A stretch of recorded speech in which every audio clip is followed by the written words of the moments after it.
मैं आज तक मैं उसको चुनौती देता हूँ भाई को। एक भी वीडियो के अंदर मैं अभी भी आपके सामने खड़ा हूँ, क्या आपको लगता मैं अगर नहीं बताता तो आपको पता लगता कि मैं कोई झंडा बैनर कोई अपना निशान लेके आ रहा हूँ? कपिल ने उस दिन बहुत निरादर वाली बातें की और उससे मुझे भी बहुत दुख हुआ और एक अपशब्दों का जो प्रयोग किया वो इतना कि हर सैनिक के सम्मान को ठेस पहुंची। कपिल ने उस दिन बहुत निरादर वाली बातें की और उससे मुझे भी बहुत दुख हुआ और एक अपशब्दों का जो प्रयोग किया वो इतना कि हर सैनिक के सम्मान को ठेस पहुंची। मैं तो एक मंच पर आकर के मैं चाहता हूँ, मैं इन्वाइट करता हूँ, क्या सही है क्या गलत है, दूध का दूध पानी का पानी हो जाएगा। आप उनको भी बुलाइए, मैं भी आता हूँ। अगर जो सूबेदार चौहान बोलता है उनमें शब्दों में एक शब्द की भी अगर आपको झूठ मिले बेटा तो मुझे जो मर्जी मेरा सैनिक सजा देगा, मुझे मंजूर है। इन्होंने मेरे ऊपर एलिगेशन लगाया। एलिगेशन क्या लगा कि ये पॉलिटिकल पार्टी का है और ये बात करते गाली गलौज की। एक भी वीडियो में साबित तो करें। झूठा एलिगेशन लगाना तो देखो कोई भी लगा देगा। मैं कह दूँ उसने ये कर दिया वो कर दिया, झूठा एलिगेशन मैं कह दूँ ये पाकिस्तानी है, क्या पाकिस्तानी हो जाएगा कपिल? 27 तारीख को जो बहुत बड़ा घटनाक्रम हो, क्योंकि उसको छोटा सा घटनाक्रम नहीं कहूँगा, क्योंकि एक देश के सैनिकों के बीच में अगर इस तरह की चिंगारी भी उठती है वो पूरे देश में फैलती है। वही चीज़ पूरे देश ने देखी। 27 लाख जो आप पूर्व सैनिक भाई है वो समेत जो सैनिक भाई अभी काम कर रहे हैं उन्होंने सबने देखा कि धरने के अंदर इस तरह की झड़प हुई और विशेष तौर पर आपका एक पक्ष में आपका चेहरा था और दूसरे पक्ष में कपिल फौजी जी का था। वाद विवाद क्या हुआ वो मैं नहीं पूछूंगा, लेकिन इतने बड़े वाद विवाद के बाद भी एक मंच के ऊपर कैसे? देखिए सर, सैनिक है, ठीक है। मैंने उस दिन भी बात कही थी, मेरा उस वीडियो में भी था कि 4 भाई होते हैं, वहाँ को कुछ बातें हो जाती हैं और वो मेरे साथ नहीं थी, बल्कि मैं तो जिला चरखी दादरी की जो हमारी मोटरसाइकिल रैली आई थी मैं उसके साथ आया था। मैं तो 3:45 बजे पहुँचा हूँ। जब वहाँ पर आया तो वाद विवाद चल रहा था रोहतक की टीम के साथ में, उन लोगों का वाद विवाद चल रहा था। वहाँ आकर के जैसे ही पत्रकार महोदय ने मेरे को पूछा, चौहान साहब, क्योंकि सब जानते हैं, आप तो सब जानते हैं, मेरे इंटरव्यू लेते रहते हैं, तो उन्होंने पूछा चौहान साहब ये क्या हो रहा है क्या हो रहा है। मैंने तो यही बात कही स्माइलिंग फेस में कि नहीं यार कुछ नहीं, बात छोटी मोटी बातें होती रहती हैं, सब चल जाए, इसको ठीक कर लेंगे। मैं आज भी कह रहा हूँ कि आज भी हम साथ में हैं, हम दूर थोड़ी हैं। ये लड़ाई साझा लड़ाई, किसी एक व्यक्ति की लड़ाई तो है नहीं। ये जो विसंगति हुई है आप मेरे साथ भी हुई है और 28 लाख जो सैनिक सबके साथ हुई है। आज हम इस आंदोलन के साथ थे, हैं, रहेंगे। हम आंदोलन को जैसे हम पर एलिगेशन लगाए गए, मैं अपना नंबर छोड़ता हूँ सबसे पहले तो। कुछ लोग सैनिक भाइयों को कुछ ये अंदेशा है कि शायद हम हो सकता है इस आंदोलन को ख़राब करने आए हों। हो सकता है जैसे उसमें बोला गया कि अफसरों के द्वारा भेजे गए हैं, सरकार द्वारा भेजे गए हैं। भाई मेरा कॉन्टैक्ट नंबर है 8368 002355, मेरा कॉन्टैक्ट नंबर है और ये मेरा नाम है सूबेदार वीर सिंह चौहान, ठीक है, ये मेरा कॉन्टैक्ट नंबर है। दिनेश जी, मैं पहले दिन से ये आंदोलन का जो आगाज़ हुआ, कपिल मेरे से आज का नोन नहीं है, मेरा छोटा भाई है, मैं छोटे भाई जैसे इसको ट्रीट करता हूँ। फ़ोन आया उसका कि चौहान साहब आप अच्छे बोलते हैं, आप वर्दी में पहन करके अच्छा वीडियो बनाते हैं, एक वीडियो बनाइए। मेरे पास सारे प्रूफ हैं कपिल का, मैं अभी आपको निकाल के दिखाता हूँ कि मैंने उसके पास वीडियो बना के भेजा है नहीं भेजा। और उस वीडियो में मैंने उनकी कपिल की और उसकी टीम की, सबका सैनिक संघर्ष कमेटी की कितनी तारीफ कर रखी।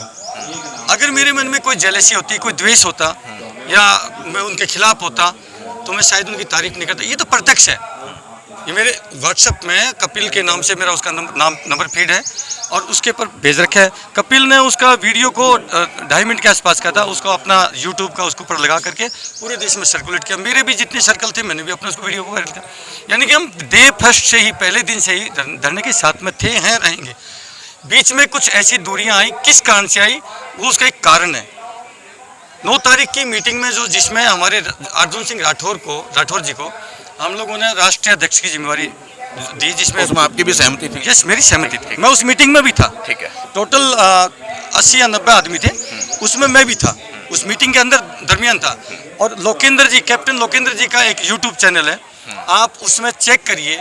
मैं खड़ा होकर के जब बीच में कुछ विरोधाभास होने लगा, मैंने खुद खड़ा होकर के अपने सारे सैनिक साथियों को कहा कि यार हम बड़ी बड़ी सैनिक एकता के नारे लगाते हैं और आप यहाँ पर सैनिक एकता दिखा नहीं रहे, वो दुर्भाग्य की बात है। ठीक है, इन लोगों ने इस आंदोलन का आगाज़ किया है तो क्या इनको एक अपना अध्यक्ष चुनने की भी वो नहीं है? मैंने ये बातें शब्द कही, अगर इन शब्दों से एक शब्द भी अगर अटके जाए तो साहब मुझे जो मुझे सजा देना। हमने उनका समर्थन किया, उनकी सहायता की और यहाँ पर हंसी खुशी वहाँ पर उस मीटिंग को ख़त्म करके हम यहाँ पर आए। उसी मीटिंग में फैसला होता है राष्ट्रीय अध्यक्ष चुनने के बाद में कि भाई स्टेट वाइज एक रिप्रेजेंटेटिव आप अपना लेके आओ, ठीक है। क्योंकि मैं हरियाणा से बिलोंग करता हूँ और हरियाणा के लोगों के साथ में गया। स्टेट वाइज यूपी वाले अलग गए, हरियाणा वाले अलग गए, पंजाब वाले अलग गए, यूपी वाले, राजस्थान वाले अलग गए। ऐसे स्टेट वाइज हमने वहाँ के हरियाणा के जो हमारे सिपाही अतर सिंह डांगी, टोटल हम 16 या 17 तादाद में थे। 16-17 आदमी ने हमने सर्वसम्मति से श्री अतर सिंह डांगी, सिपाही अतर सिंह डांगी को हमने हरियाणा की कमांड सौंपी। ठीक है, अतर सिंह डांगी जी ने बहुत मेहनत से काम किया है, इसमें कोई शक नहीं है। उन्होंने व्हाट्सएप ग्रुप बनाया ज्वाइंट एक्शन कमेटी हरियाणा के नाम से, और हजारों सैनिकों को उसमें जोड़ा। उनका मन में कोई द्वेष नहीं था। लेकिन बीच में हमें पता चलता है 2-3 दिन बाद में एक मैसेज आता है कपिल भाई की तरफ से, पहल होती है कपिल की तरफ से। वो आता कि भाई ये सिपाही अतर सिंह डांगी है, इसको किसने प्रधान बनाया, ये अपने आप को इसमें प्रधान लिख रहा है। बल्कि अतर सिंह डांगी जी ने एक अपनी वो जिम्मेवारी समझते हुए हम लोगों से पूछा, मेरे से पूछा कि चौहान साहब मैं क्या लिखूँ, प्रधान लिखूँ या क्या लिखूँ, कन्वेनर लिखूँ। मैं साहब आपको पूरी सर्वसम्मति से 16 आदमी थे हरियाणा के जो उस मीटिंग में जिन्होंने शिरकत की है, वो 16 आदमी नहीं थे, वो पूरा हरियाणा था। बीच कहने का तात्पर्य है कि जो उस दिन आए थे वो 16 आदमी थे, पूरा हरियाणा था, क्योंकि पूरे 16 आदमी हरियाणा को रिप्रेजेंट कर रहे थे। पूरे देश में से 80 आदमी रिप्रेजेंट कर रहे थे जिन्होंने राष्ट्रीय अध्यक्ष को चुना। अगर कंपेरेटिवली आप देखें, समझ गया। जितने हमारे स्टेट हैं, अगर 80 से डिवाइड करेंगे तो पर स्टेट 3 आदमी की भी वो तादाद एवरेज नहीं आती। लेकिन हमारे स्टेट के तो 16 आदमी थे। मेरे पास ग्रुप फोटो भी है, सबका एक का कॉन्टेक्ट नंबर है। अगर मेरी इन बातों में जो आदमी 16 थे कहीं पर भी आप मिल जाए, मैंने नंबर छोड़ दिया है, मेरे से बात करें। और आपके सामने मैं तो कहता हूँ कपिल भाई भी आए ना सामने मेरे, मैं तो एक मंच पर आकर के मैं चाहता हूँ, मैं इनवाइट करता हूँ। क्या सही है क्या गलत है, दूध का दूध पानी का पानी हो जाएगा। आप उनको भी बुलाइए, मैं भी आता हूँ। अगर जो सूबेदार चौहान बोलता है उनमें शब्दों में एक शब्द की भी अगर आपको झूठ मिले बेटा, तो मुझे जो मर्जी मेरा सैनिक सजा देगा, मुझे मंजूर है। कहीं पर भी गलती नहीं है। लेकिन हम उस दिन भी हमारी कोई मंशा नहीं थी, हम तो दादरी की रैली लेके आए थे, मोटरसाइकिल रैली। पूरे हरियाणा में कम से कम 15-20 गाँव में सैनिक भाइयों ने उत्साह के साथ हमारा जो है स्वागत किया, हौसला अफजाई की, यहाँ तक पहुँचे हैं। यहाँ से वापसी जब रैली गई तो मैंने भी अपने गांव में, मेरे पास वीडियो भी है, मैंने अपने गांव में भी जो है उस रैली का, क्योंकि मेरा गांव रेवाड़ी दादरी में पड़ता है, उसका स्वागत किया। जो हमसे बन पाता था उनको सब सम्मान दिया। हमारा आज पहले दिन से लेकर आज तक कोई हमारा ध्येय नहीं है हम इस धरने को कमज़ोर करें। लेकिन दुर्भाग्य की बात यह है, इन्होंने मेरे ऊपर एलिगेशन लगाया। एलिगेशन क्या लगा कि ये पॉलिटिकल पार्टी का। हाँ, आपके ऊपर यही एलिगेशन लगातार कपिल जी लगाते हैं कि ये राजनीतिक पार्टी के हैं और हम किसी को भी राजनीतिक पार्टी के व्यक्ति को यहाँ पर अनुमति नहीं देंगे कि वो मंच और माइक ले। दूसरा मेरा सवाल उनसे ये भी रहा था कि अगर वो राजनीतिक पार्टी के हैं तो वो होंगे किसी पार्टी से, यहाँ पर आकर तो राजनीति नहीं कर रहे। लेकिन उनका ये कहना था कि ये अपनी एक राजनीतिक, इन्होंने कोई लीग बना रखी है, उसके राजनीतिक पार्टी के ये अध्यक्ष हैं और इसलिए हम किसी भी राजनीतिक पार्टी का व्यक्ति को नहीं आने देंगे। दूसरा उन्होंने एक और आरोप लगाया था कि वो हमने यहाँ पर किसी भी धर्म की, किसी जाति की इन बातों के लिए मनाही की थी और वो तमाम तरह की यहाँ पे बातें कर रहे थे। तीसरा आरोप आपके ऊपर ये लगाया था कि वो अफसरों के द्वारा भेजे गए नमूने थे। मैं पहले तो राजनीति का जवाब देता हूँ।